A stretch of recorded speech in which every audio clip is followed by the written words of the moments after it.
Fevralın 19-da imsak vaxtı saat 06:04, iftar vaxtı isə saat 18:34-dədir. Ramazan ayının birinci gününün imsak duası belədir.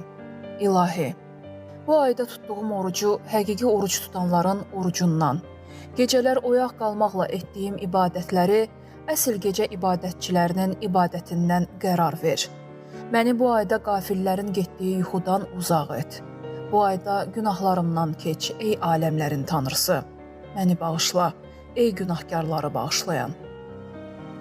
İftar duası isə belədir. İlahi, sənin üçün oruc tutdum.